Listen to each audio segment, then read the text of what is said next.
Paz do Senhor, irmãos. Paz do Senhor. Amém. Vamos colocar de pé. Aleluia. É bom estarmos aqui reunidos para mais uma noite de estudo. Amém? Amém. Vamos começar. Quero saudar também aqueles que estão acompanhando pela nossa página do Facebook. E nós vamos começar fazendo um momento de intercessão. Orar pela nossa irmã Lívia, que nesse dia perdeu seu pai, restaurando a família dela. Orar também pelo nosso irmão Clemente, pai de Silvei, que está hospitalizado, aguardando uma vaga para uma cirurgia que ele tem que fazer em Poços de Caldas.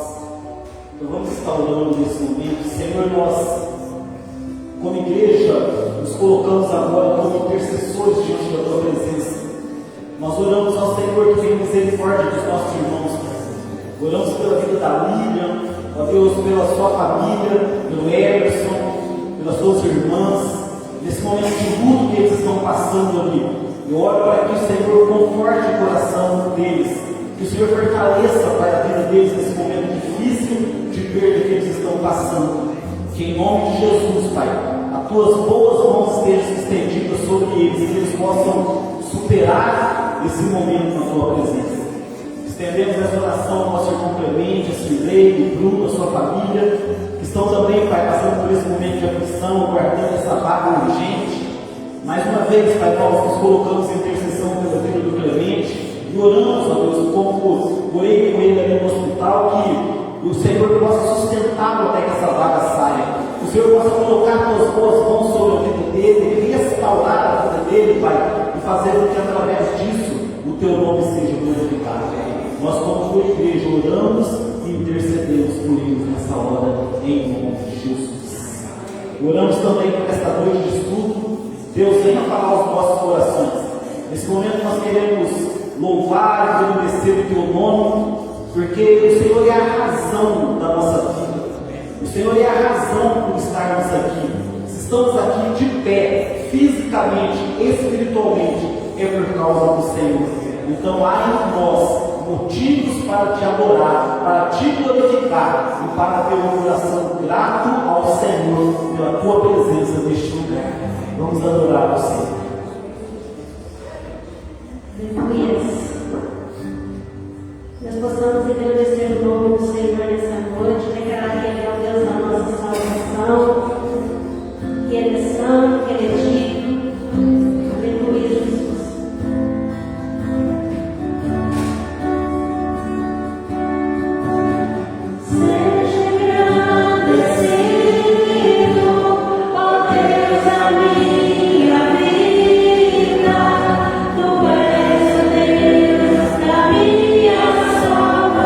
Salvação.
Romanos, no capítulo 11. Obrigado. Romanos 11. Hoje nós vamos ler do versículo 11 até o versículo 24.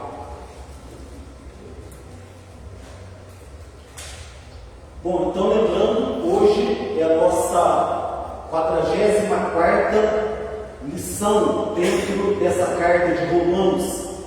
E como eu sempre tenho dito aqui, entender Romanos é entender o próprio Evangelho, é entender o plano maravilhoso de Deus para a redenção do homem, e mais do que isso é saber do plano maravilhoso que Deus estabeleceu antes de ele criar todas as coisas, por toda a eternidade. Deus tem um plano e esse plano está de pé. Deus tem um plano que ele começou lá atrás, quando ele decidiu compartilhar sua glória com o homem e criar o universo, criar todas as coisas e criar o próprio homem, a sua imagem e semelhança. Desde aquele tempo, Deus estabeleceu um plano. E esse plano vem sendo cumprido no decorrer das eras. E quando nós vamos ao Evangelho, nós vemos que esse plano de Deus é absolutamente verdade e podemos ver o cumprimento dessas coisas quando vamos no Evangelho. E Romanos é, para mim, a carta que mais nos esclarece a esse respeito. E se nós conseguirmos entender Romanos, como eu já disse, nós vamos ter menos dificuldade de entender as demais coisas. Ou como hoje, por exemplo, né, nós vamos falar de uma parte do Apocalipse que as pessoas têm muita dúvida, né, e que Paulo ele trata aqui também nesse capítulo 11. Então vamos ler capítulo 11, versículo 11 até o 24. Pergunto, pois, Paulo falando aos judeus, porventura tropeçaram para que caíssem? De modo nenhum, mas pela sua transgressão veio a salvação aos gentios, para pô-los em ciúmes. Ora, se a transgressão deles redundou em riqueza para o mundo, e o seu abatimento em riqueza para os gentios, quanto mais a sua plenitude. Dirijo-me a vós outros que sois gentios. Visto, pois, que eu sou apóstolo dos gentios, glorifico o meu ministério para ver se de algum modo posso concitar a emulação do meu povo e salvar alguns deles.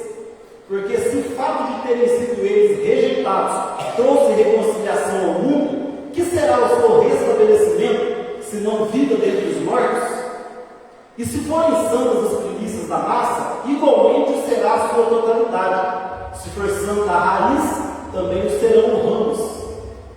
Se porém alguns dos ramos foram quebrados, e tu, sendo oliveira brava, foste enxertado em meio deles, e te tornaste participante da raiz e da seiva da oliveira, não te glories contra os ramos. Porém, se te gloriares, sabe que não és tu quem sustenta a raiz, mas a raiz a ti. Dirás, pois, alguns ramos foram quebrados para que eu fosse enxertado. Bem, pela sua incredulidade foram quebrados. Tu, porém, mediante a fé estás firmes. Não te soberbeças, mas teme. Porque se Deus não poupou os ramos naturais, também não te poupará. Considerai, pois, a bondade e a severidade de Deus. Para com os que caíram, severidade, mas para contigo, a bondade de Deus, se nela permaneceres. De outra sorte, também tu serás cortado. Eles também, se não permanecerem na incredulidade, serão enxertados, pois Deus é poderoso para o enxertar de novo. Pois, se foste cortado da que por natureza era oliveira brava, e contra a natureza, enxertado em boa oliveira, quanto mais não serão enxertados por sua própria oliveira aqueles que são ramos naturais. Amém? Vamos orar novamente? Deus, que o Teu Espírito Santo nos conduza à compreensão da Tua Palavra. Estamos, ó Pai, diante de um texto de difícil interpretação e somos dependentes de que o Teu Espírito Santo nos traga luz, nos revele aquilo que o Senhor tem para falar conosco e que nós possamos crescer um pouco mais no conhecimento da Tua Palavra e, consequentemente, glorificar o Teu nome pelo Teu plano maravilhoso estabelecido e que tem se cumprido ao passar com o passar do tempo. Nós oramos em nome de Jesus. Amém. Amém. O tema que trata do futuro de Israel nos planos de Deus é motivo de muito debate, debates teológicos, debates entre denominações, porque uma vez que o povo judeu rejeitou o plano de Deus e Deus então entregou a nação aos outros povos, então qual seria o futuro da nação de Israel? Então isso é tema de debates. E o que Paulo ele vem esclarecer aqui para nós. O que eu quero que você entenda é que, em linhas gerais, existe duas correntes ou duas posições em relação a isso. Como que fica Israel nos planos de Deus? E é muito importante a gente, como igreja, entender isso, ter um bom entendimento a respeito disso, porque isso vai afetar diretamente a nossa fé e a nossa firmeza em Deus. Como essa passagem de hoje é uma passagem onde nós temos que louvar e glorificar e ter um coração muito grato a Deus, mas ao mesmo tempo há uma palavra aqui de um alerta muito sério para nós que somos igreja formada por gentios. Muito sério isso. E quais são as posições em relação a isso? Existe então uma linha de pensamento que diz que Deus ainda não cumpriu totalmente as suas promessas a Israel. Então, tem essa primeira posição, onde os defensores dessa posição acreditam que Deus ainda não cumpriu as suas promessas a Israel. E Deus ainda irá cumprir. Eles falando de Israel como nação. Eles entendem que Deus ainda não cumpriu primeiro, a promessa que ele havia feito de que Israel tomaria posse de toda a extensão de Canaã. Canaã, como nós sabemos, hoje é Israel. E eles acreditam então que essa promessa não se cumpriu, que nunca o povo de Israel chegou a tomar posse de toda a terra de Israel. E eles também acreditam que ainda não se cumpriu a promessa de que um descendente de Davi sentaria no trono e governaria a partir desse trono e reinaria a partir desse trono. Então, essa primeira posição acredita nisso. Cristo ainda não sentou no trono, ou não teve ainda um descendente de Davi que se assentasse no trono para reinar entre o seu povo, e que nem Israel ainda tinha tomado posse da terra. E que o cumprimento do Messias, ou do descendente de Davi, se assentar no trono, eles acreditam que isso ocorreria na segunda vinda de Jesus Cristo, quando ele então iria estabelecer o milênio e que em Jerusalém, junto com o seu povo, ele então reinaria. Ou seja, essa posição acredita que Deus ainda tem um plano para Israel como nação mesmo, como povo, como descendentes físicos, étnicos de Abraão. Existe uma outra posição que diz que sim, Deus já cumpriu as promessas a Israel. Todas as promessas de Deus a Israel foram plenamente cumpridas. Essa posição diz que a promessa da tomada de posse já se cumpriu em Josué. Porque quando nós lemos o livro de Josué, por várias vezes ali diz, quando Josué vai avançando e conquistando a terra de Canaã, por várias vezes diz assim, que Deus cumpriu plenamente a promessa que fez aos patriarcas. Eu tirei aqui 2 versículos apenas, que vai ser colocado aqui, lá do livro de Josué, para a gente poder fazer como o apóstolo Paulo, está sempre voltando no Velho Testamento para confirmar aquilo que ele está dizendo. Josué 21:43 diz assim: desta maneira deu o Senhor a Israel que jurara dar a seus pais, e a possuíram e habitaram nela. Então o que diz aí? Deus deu a Josué toda a terra que ele prometeu. Então está muito claro o que está escrito aqui em Josué. Também no versículo 45. Nenhuma promessa falhou de todas as boas palavras que o Senhor falara à casa de Israel. Tudo se cumpriu. Agora vamos em Josué 23, 14. Eis que já hoje sigo pelo caminho de todos da terra. Então Josué se despedindo do povo, né? E vós bem sabeis de todo o vosso coração e de toda a vossa alma que nenhuma só promessa caiu de todas as boas palavras que falou de vós o Senhor vosso Deus. Todas vos sobrevieram, nenhuma delas falhou. Então é muito claro, né? Muito claro que isso nos leva a entender biblicamente qual é a posição correta.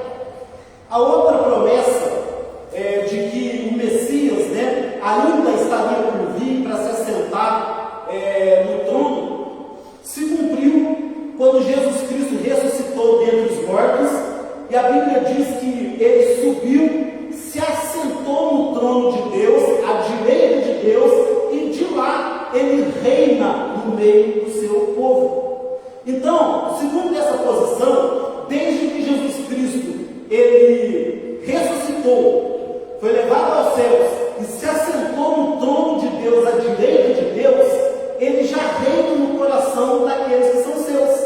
Ele reina no seu coração? Amém. Então ele é o rei do seu coração. Portanto, o milênio não é natural, não é físico, mas espiritual. Quando Deus fala que o filho de Davi, descendente de Davi, ocuparia o trono e reinaria entre o seu povo, significa que Jesus Cristo, ao ressuscitar dentre os mortos, ao sentar à direita de Deus, essa palavra, essa promessa de Deus, ela se cumpriu no meio do seu povo.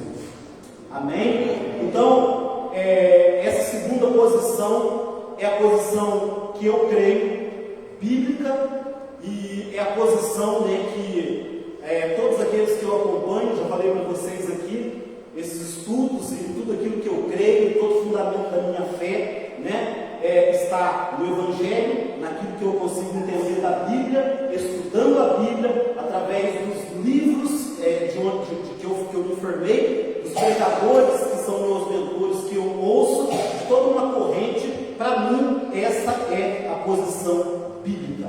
Esta é a posição. O milênio, ele é estabelecido de uma forma espiritual e não física, como acredita essa corrente, que Jesus ele vai estar em Jerusalém, se assentar no trono de Jerusalém, reinar em Jerusalém, e Jerusalém então será uma nação poderosa. Não se trata disso, se trata de algo espiritual, da Jerusalém espiritual, do Israel espiritual, e isso já foi estabelecido. Tanto que Jesus, né, quando ele veio, os próprios apóstolos, né, eles tratavam desse tempo que eles estavam vivendo como a última hora, né? A última hora, ou seja, a partir do Messias, sempre o próprio Cristo, Paulo, os apóstolos, eles tratam nesse tempo que nós estamos vivendo de a última hora, né? Os últimos tempos, que justamente é o tempo onde Jesus Cristo já venceu a morte, já se assentou à direita de Deus e já reina no coração do seu povo. Amém? Já vimos então antes, né, na semana passada, que Paulo está defendendo, né, a questão agora dos judeus, dizendo que Deus não rejeitou os judeus para sempre, pois sempre houve um remanescente fiel. Então, Paulo, quando está falando a respeito da nação de Israel, ele vai se tratar, porque o que eu quero que vocês entendam é que quando a Bíblia diz, por exemplo, que lá em João, né, no capítulo 1, que o Messias, Jesus, ele veio para aqueles que eram seus e os seus não receberam, quando a Bíblia diz que o povo de Israel, os líderes religiosos de Israel, mataram o autor da nossa fé, então há uma posição no meio de uma igreja gentílica de que o judeu é um povo amaldiçoado por de que o judeu é um povo totalmente rejeitado por Deus. Daí, já falei com vocês, que a gente vê a rejeição do mundo cristão a Israel, tanto que Israel, em nome da fé, já sofreram ao longo da história vários massacres, porque por ser tratado como um povo amaldiçoado. Então o que Paulo está fazendo aqui, porque primeiro ele disse isso, que não era, a promessa de Deus não era apenas para o Israel étnico como nação, mas era para o Israel espiritual, para os descendentes espirituais de Abraão, ou seja, aqueles que viessem a crer como Abraão creu. Então, ao dizer isso, agora Paulo sai em defesa dos judeus, dizendo primeiro, como que nós vimos na semana passada, que Deus não rejeitou totalmente o judeu, porque sempre houve um remanescente. Quando fala do remanescente, fala que sempre houve, em todos os tempos, judeus que foram fiéis a Deus e fiéis a Jesus Cristo. Amém? E agora, hoje, o que Paulo está dizendo é: Deus, além de não ter rejeitado totalmente, também não rejeitou para sempre.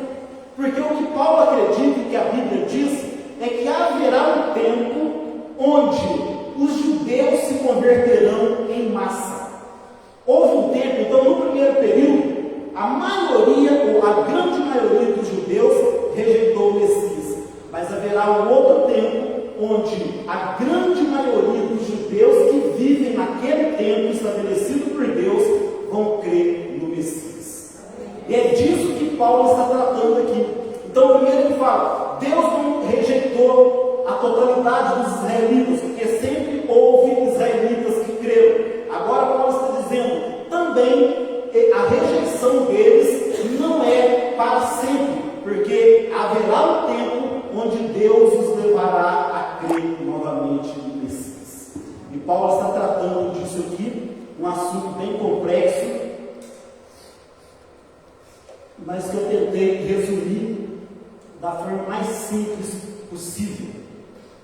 Então Paulo ele traz aqui alguns argumentos. Primeiro, ele faz uma pergunta, né? Ele faz uma pergunta aí no versículo 11. Uma vez mais pergunto: acaso tropeçaram? A minha tradução diz: para que ficassem prostrados sobre a terra? Ou seja, Paulo está dizendo aqui, por acaso, porque o que Paulo disse anteriormente, nós vemos que eles tropeçaram na pedra de tropeço, porque eles não creram no plano estabelecido de Deus para a salvação e quiseram criar os seus próprios caminhos para a redenção, para poder chegar até Deus. Então eles tropeçaram na pedra de tropeço. Agora, o que Paulo está dizendo aqui, esse tropeço deles não foi para sempre. Esse tropeço não é um tropeço que eles caíram para ficar prostrados para sempre sobre a terra e nunca mais se levantar. Haverá um tempo onde eles vão se levantar. Haverá um tempo onde a nação, onde o povo judeu, eles vão crer no Messias. Talvez não 100%, mas a maioria. Paulo chama isso da plenitude dos judeus, quando a maioria em massa vai crer no Messias. E a partir dessa pergunta, Paulo desvenda o plano de Deus para os judeus em relação aos gentios. Olha só a lógica que Paulo ele traz aqui ao examinar o Velho Testamento e trazer a história do Evangelho. Qual que é a sequência daquilo que Deus planejou? E é algo maravilhoso. Então, como Deus chama e faz a promessa ao povo de Israel. Israel cai, Israel rejeita, tropeça. Com isso, Deus então salva aqueles que são gentios. Ou seja, Deus fez com que Israel tropeçasse, caísse, para que os gentios fossem salvos. E quando os gentios estão sendo salvos, isso provoca ciúmes no judeu. E aí o judeu vai dizer assim: olha, na verdade, olha como esse povo vive, olha como eles herdaram as promessas, olha como que a palavra tem se cumprido, né? Olha como tudo aquilo que nós lemos nos profetas, aquilo que Moisés falou, que Davi falou, tem se cumprido. E os gentios, na verdade, entraram e nós não entramos. E aí eles então, Paulo chama de ciúmes, ciúmes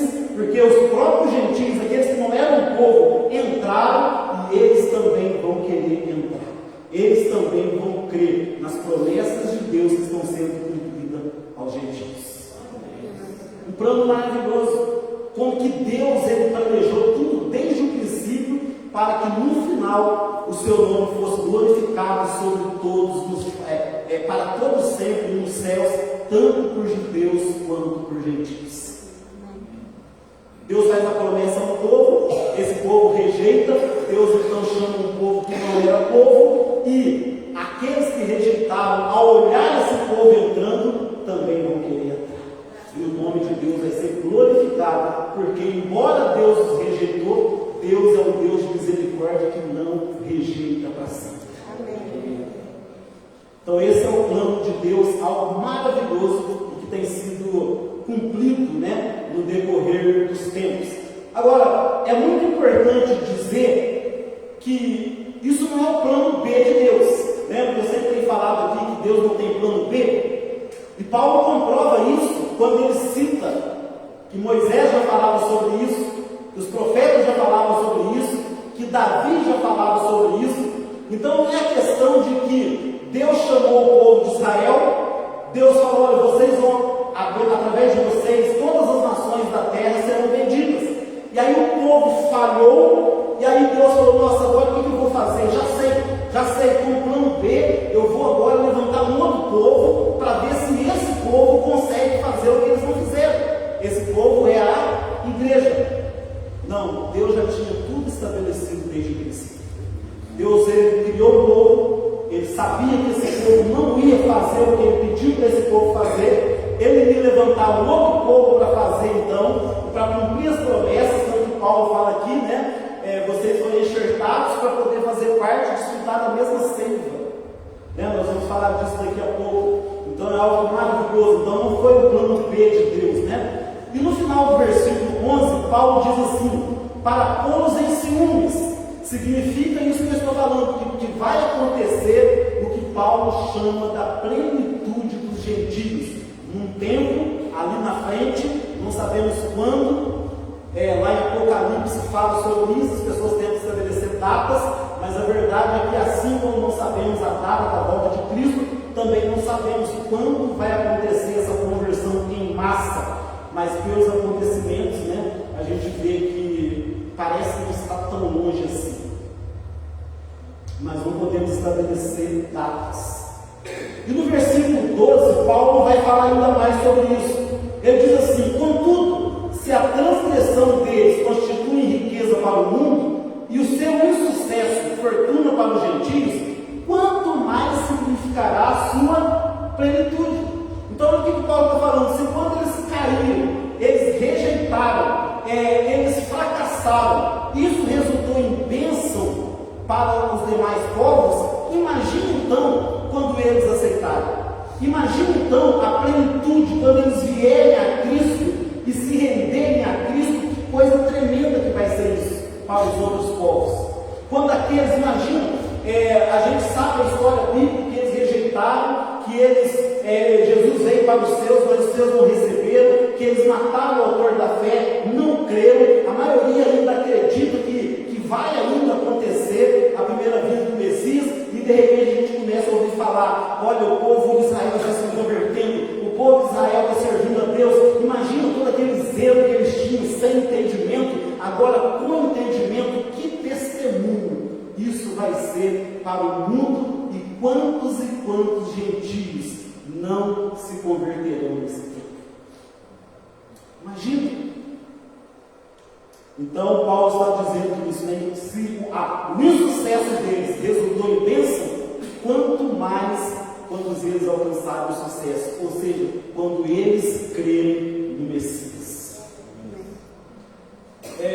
Um outro ponto aqui, o segundo ponto. Então, o primeiro ponto, Paulo tratou assim: a queda dos judeus para a salvação dos gentios. Segundo, os judeus haverão de ser restabelecidos. Paulo está se dirigindo aos gentios. Olha o que ele diz no início do versículo 13. Agora, pois, estou falando a vocês que são gentios. Ou seja, Paulo agora, lembra que eu falei que a igreja de Roma, a qual Paulo está escrevendo essa carta, havia judeus e gentios, judeus convertidos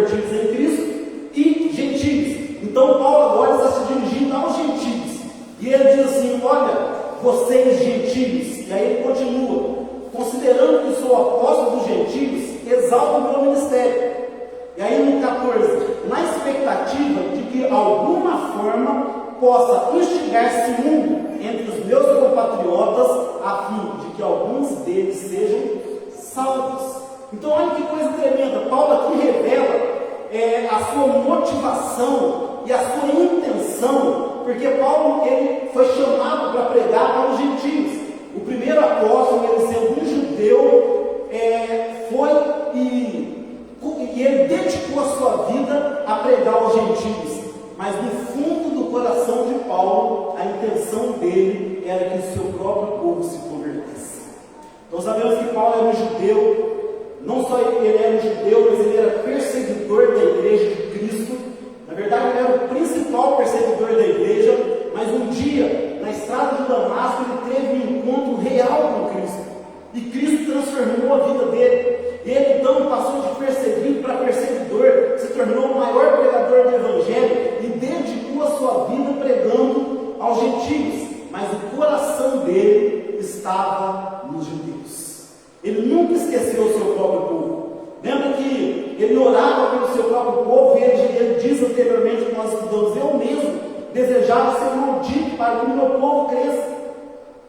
Então, Paulo ele revela aqui, em nenhum outro lugar Paulo faz essa revelação que ele faz aqui nesse versículo. Em nenhum outro lugar. Mas ele diz: olha, a minha intenção, eu sou assim apóstolo dos gentios, mas a minha intenção é que muitos gentios venham, e que os gentios entrando, isso possa provocar ciúmes naqueles que são do meu povo. Porque na verdade, inicialmente a promessa era para eles, mas olha, outro povo que está vivendo as promessas. Os judeus estão de fora do reino, e outro povo, um povo que não recebeu as promessas, é esse povo que está vivendo. É esse povo que está desfrutando. Então, a minha intenção é pregar para que mais e mais gentios venham e os judeus possam olhar para isso e isso provoque ciúmes deles e eles também queiram entrar. Então, esse era o desejo do coração de Paulo. Ao pregar aos gentios, isso não significava que ele havia esquecido do seu próprio povo, muito pelo contrário, ele revela aqui a intenção do coração dele. Olha o 15.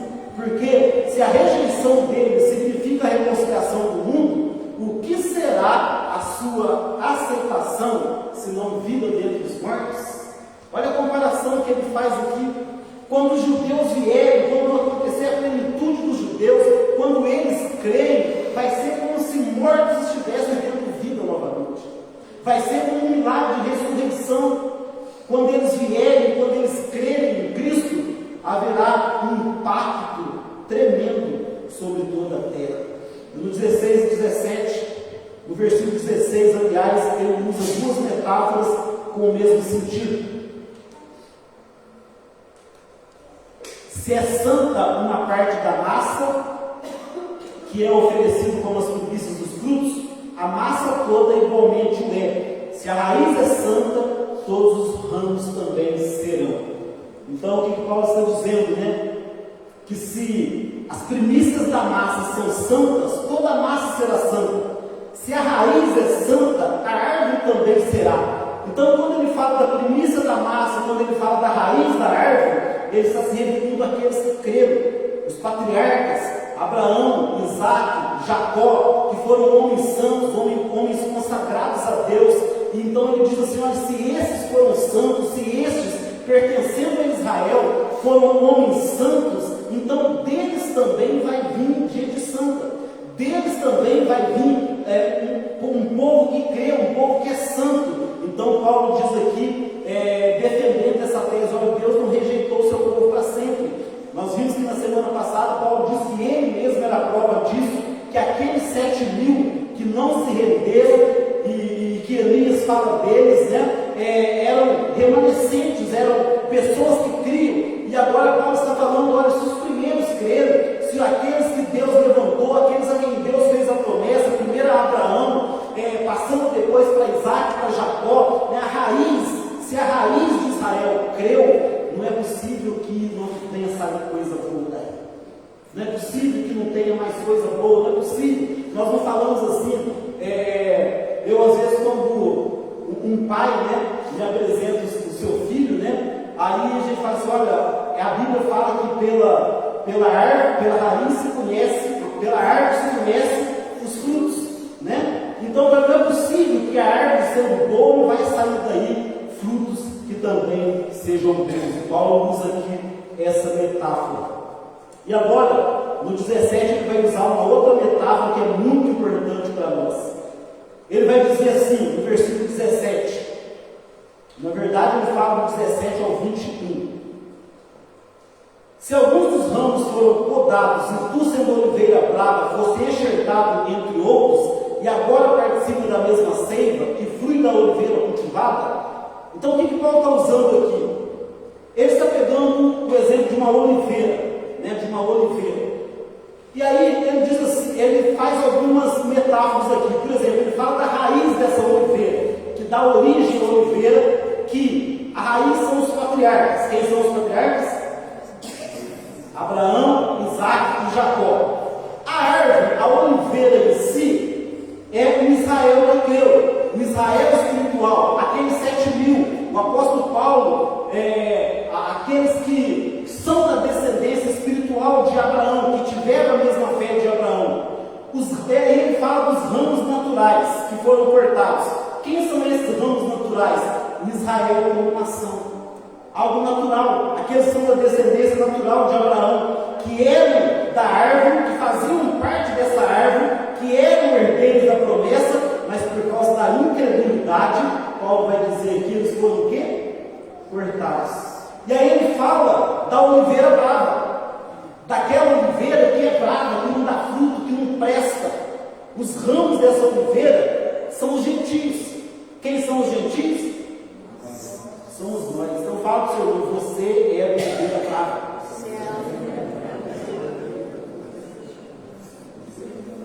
Por que você falou isso com tanta força assim?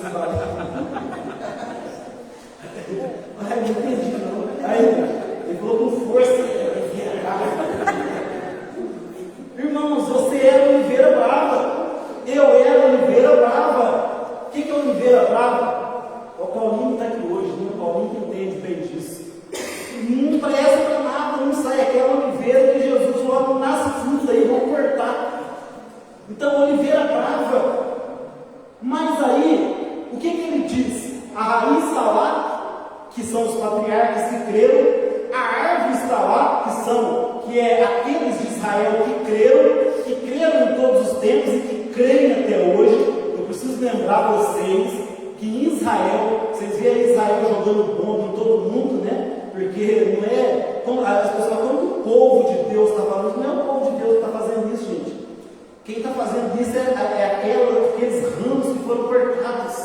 Mas lá em Israel existe um povo, existe igrejas cristãs, evangélicas, existe um povo lá que crê no Messias. No mundo inteiro, existem judeus crentes. Em Angola tinha judeus crentes. Aqui em Iriá não tem, mas em São Paulo tem judeus crentes. Entende? Então, ainda há os judeus que creem em Cristo. Então, esses fazem parte da árvore, da oliveira. Os ramos que foram cortados, esses sim, são esses que rejeitaram o Messias. E aí, tirou esses ramos da oliveira, que eram ramos naturais, tirou e pegou os ramos de oliveira brava e enxertou. Eu não entendo muito, mas eu sei que esse processo, o processo de enxerto, né, era muito usado naquele tempo e usa até hoje, né? Você pegar uma planta, enxertar numa árvore boa, e aquela planta que era ruim, né?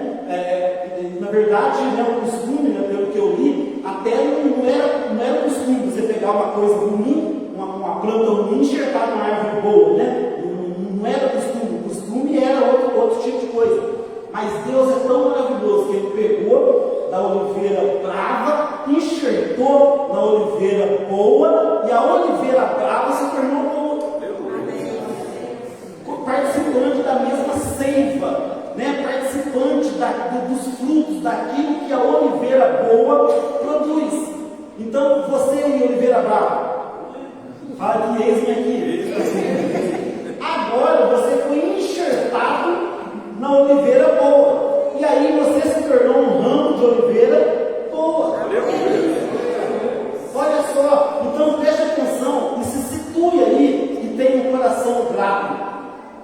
Você entrou no lugar de algum judeu. Você entrou no lugar porque eles foram arrancados, a promessa para eles, e você foi enxertado no lugar deles.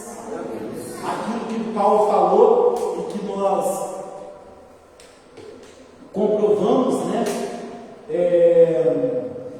Lendo a história, né, de que aquele que não era povo, Deus fez com que se tornasse povo. Aqueles a quem a promessa não tinha sido feita, alcançaram a promessa. Esse povo somos nós. Esse povo somos nós. Algumas pessoas, né, o mundo cristão tem uma simpatia muito grande, né? Depois que começa a entender certas coisas pelos judeus, né? Eu acho que, na verdade, o motivo por essa simpatia deveria ser esse, né? Graças a Deus que você rejeitou, porque eu entrei. Né? Você rejeitou, eu entrei. Né? Entrei no teu lugar. Entrei na tua vaga. Glória a Deus. Mas o que Paulo está dizendo é: ainda haverá um tempo onde a maioria, né, haverá a plenitude dos judeus, onde eles vão crer em massa. Isso vai estar registrado também lá no Apocalipse. Quais são os pontos aqui então?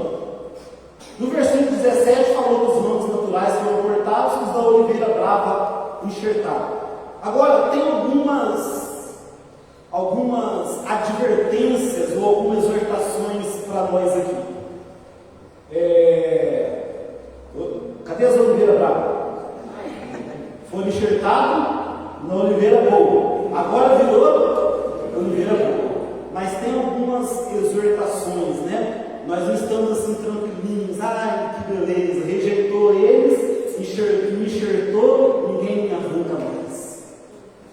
Tem algumas exortações para nós. Versículo 18: não vanglorieis contra esses ramos. Olha só, não vanglorieis contra esses ramos, porque aconteceu muito isso, gente.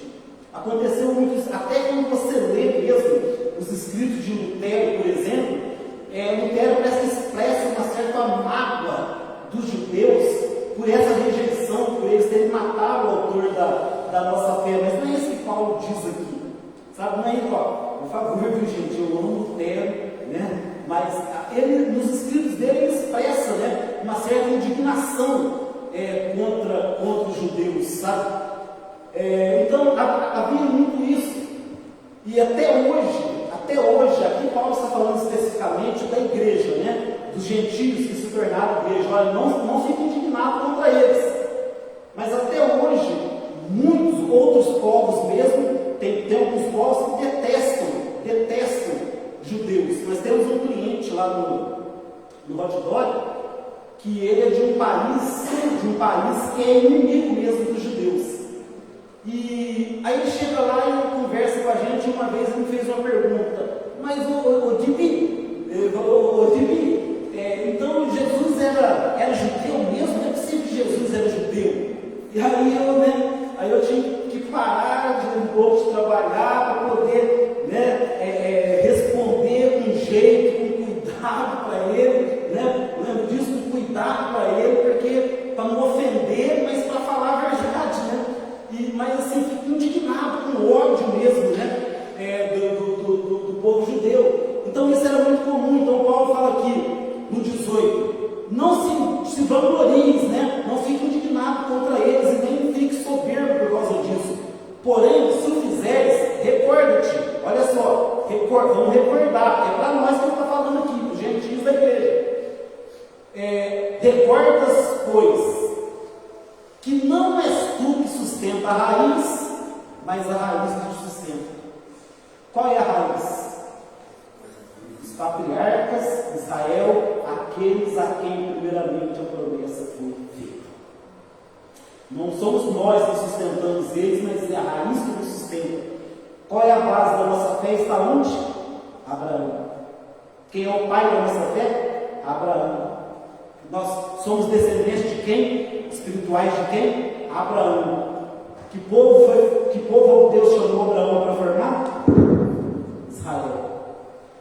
Então não te vanglories, porque foi colocado no lugar deles. No 19, então vós direis, os ramos foram enxertados para que eu fosse, os ramos foram cortados para que eu fosse enxertado. Sim, 20, é verdade. Entretanto, eles foram podados por causa da incredulidade deles.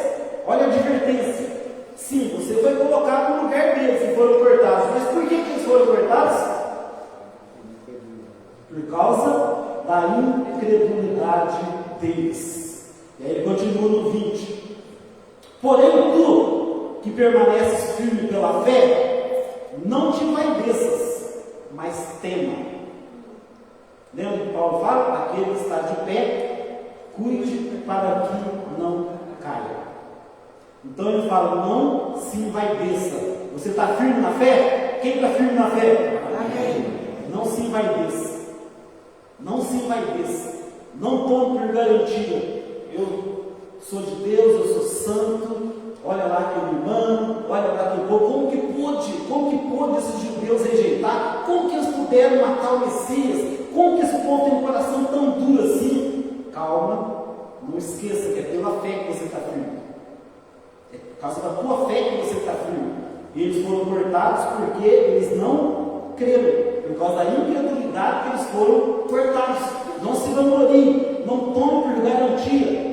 Lembra das palavras do apóstolo Paulo? Aquele que está de pé, cuide. Na verdade, ele não fala aquele que está de pé, né? Ele fala aquele que pensa estar de pé, cuide para que não caia. Porque às vezes a gente pensa que está de pé e está mais caído do que os caídos, né? Mas então ele fala aquele que pensa estar de pé, cuide para que não caia, né? Então, Paulo está dizendo aqui, não fique vaidoso, mas tema. 21.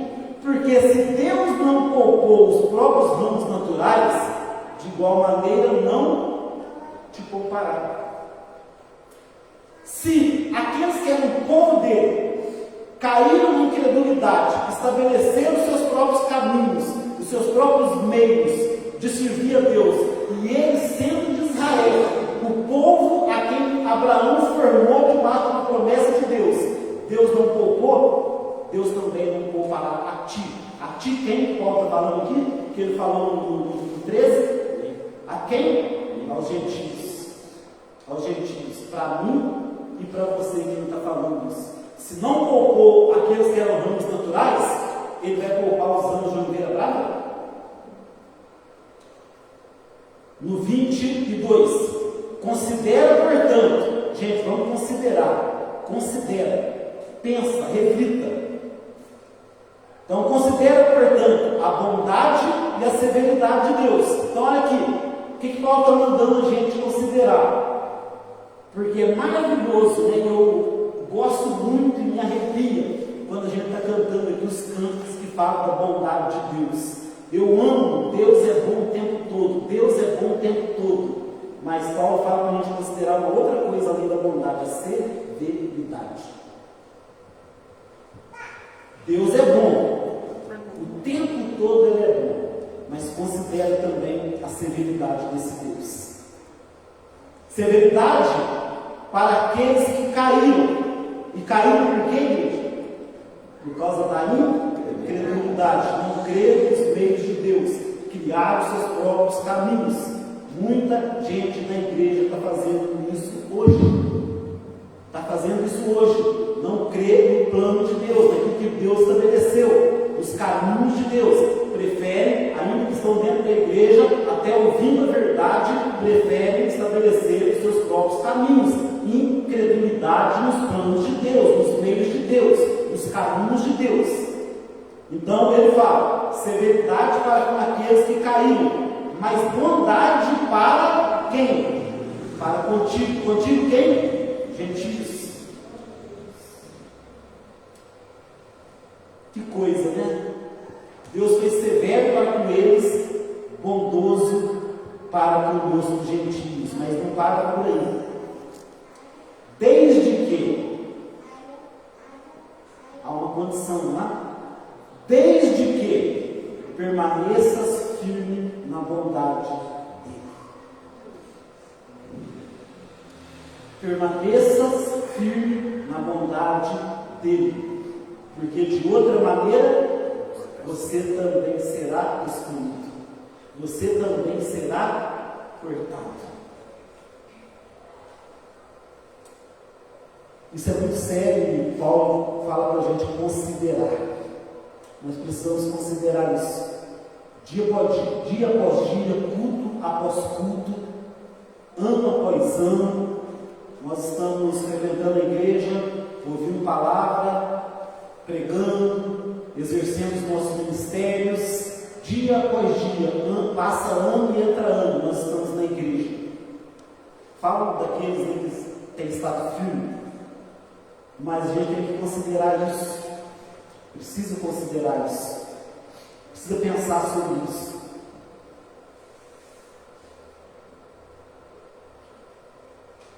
Versículo 23. E quanto a eles, caso não permaneçam na incredulidade, serão reconduzidos, porquanto Deus é poderoso para enxertá-los no mundo. Depois de fazer uma repreensão a nós, agora Paulo fala, ainda há esperança para Israel. Deus ainda tem plano para Israel, mas entenda, não é Israel como nação, mas aqueles dentro de Israel que crerão. No passado foram pouquíssimos, mas daqui a um tempo será quase que a totalidade, porque haverá a entrada da plenitude dos gentios, porque ainda há esperança para Israel. Esperança nesse sentido aqui, não Israel como nação. A promessa de Deus incluiu todos os povos, gente de todos os povos, mas lá no final haverá muita gente do seu próprio povo, aqueles que receberam a promessa, que crerão, e isso vai ser um grande impacto para toda a terra. 24, ele reforça, afinal de contas, se tu fosse cortado de uma oliveira brava, né? Se você for errando de uma oliveira brava, e de uma forma sobrenatural, você foi enxertado de uma oliveira cultivada, ou uma oliveira boa, quanto mais serão rejeitados de volta aqueles que são ramos naturais. Amém? Agora, interessante, né? Então poderia pensar, se cortou eles, aqueles ramos e colocou nós, como agora vai fazer para eles voltar? Vai tirar a gente e colocar eles? Não, né? Porque na oliveira de Deus cabe muito galho. Né? Cabe muito, né? Jesus, antes de subir, falou para os discípulos, na casa dos meus pais há muitas moradas, muitas. João, na visão que ele tem no Apocalipse, ele diz que viu miríades e miríades servindo a Deus, né? Milhões e milhões e milhões servindo a Deus como um só povo no céu. Ele viu gente de toda a raça, de toda a tribo, de toda a língua, de toda a nação, e todos juntos como os anjos cantavam: Santo, Santo, Santo é o Senhor. Glória a Deus por isso. Rapidamente, algumas aplicações para nós. Primeiro, eu acho que a gente tem que ter um sentimento de gratidão. Um sentimento de gratidão a Deus. Sabe, assim, independente das lutas que a gente passa, independente da vida que você leva, muitas vezes eu olho para a minha vida e vejo que ela não está do jeito que eu gostaria que ela estivesse. Às vezes eu passo por sofrimento, por lutas, por dores, mas a gente tem que ter um coração grato a Deus, porque a gente não fazia parte. As promessas não foram feitas diretamente para nós. A gente era ramo de uma oliveira brava que ia ser queimada, para nada mais serve do que para ser colocado a fogo. Mas na sua misericórdia, Deus nos tirou dessa oliveira e nos enxertou na oliveira boa, e nós participamos agora da mesma seiva, nós também produzimos frutos. Então nós temos que ter um sentimento de gratidão, ainda que a gente esteja no leito de morte, dando os últimos suspiros, o nosso sentimento tem que ser de gratidão. Gratidão a Deus, porque para todo sempre nós faremos parte desse povo que herdou a promessa, que primeiramente não foi feita para nós. E segundo, nós temos que tomar cuidado com aquilo que a gente chama na teologia de sionismo. Sionismo se refere a Sião, que é você atribuir, né, um super valor a Israel e as coisas de Israel. Muitas pessoas, né, começaram a tratar Israel até com certo misticismo e pensam que tudo que acontece em Israel é profecia. Aconteceu, jogou uma bomba em Israel, é profecia. Israel fez isso, é profecia. Trocou o presidente de Israel, é profético. Tudo que acontece lá é profético. Aí começa a introduzir ritos judaicos no culto evangélico. Começam pastores se vestir como rabinos, começam a trazer para dentro da igreja coisas que eram da cultura de Israel, como se houvesse uma certa até idolatria por Israel e a gente precisasse fazer aquelas mesmas coisas que Israel fazia. Então hoje é muito comum isso, né? Tocar shofar e essas coisas, né? Então tudo isso como se fosse, né, algo que a igreja precisasse fazer hoje. Então tratam, é o tipo de sionismo mesmo, né? Que a igreja tem que se tornar um Israel. Eu já disse, não, nós não somos o Israel, nós somos a igreja formada de gentios, que herdamos as promessas que foram feitas em Israel, porque eles não creram. Eles não creram. Então a gente tem que tomar cuidado, né? De não apegar muito, de não confundir e pensar, né, que muitas, né, e na verdade, né, tem tanta coisa, né, eu gosto, né, de tanta coisa que eu vejo de simbolismo de Israel, né, mas nós não podemos pegar essas coisas e nos apegar nisso, como se isso, porque aquilo foi sombra. Essas coisas que Israel fazia era apenas sombra daquilo que haveria de vir, e o que haveria de vir já veio. O nosso culto hoje deve ser um culto cristocêntrico, voltado para Cristo, não para Israel. A nossa fé tem que ser uma fé cristocêntrica, totalmente voltada para Cristo, como nós cantamos no domingo, foi pregado no domingo, Ele nos basta. E por outro lado, né, a gente tem que também tomar cuidado com a judeofobia, né, que é o outro extremo, né, que eu já falei aqui, que é ódio pelos judeus, que até hoje ainda tem de muitas pessoas e até de igrejas, né? E uma outra coisa permaneça firme. Você foi enxertado pela fé e você permaneça firme. Eu quero repetir o versículo 22 antes da gente orar. Considera, pois, a bondade e a severidade de Deus. Severidade para com aqueles que caíram, mas bondade para contigo, desde que permaneças firme na bondade dele. Do contrário, também tu serás excluído. Vamos colocar de pé e vamos orar.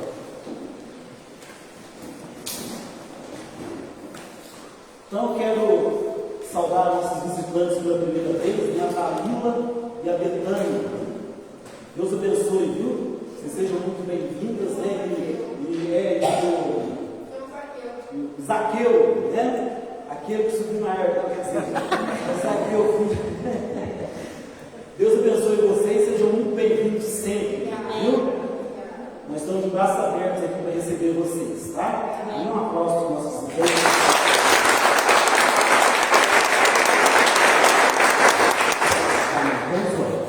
Deus, nós queremos te louvar e queremos engrandecer o teu nome pela tua palavra que é a verdade.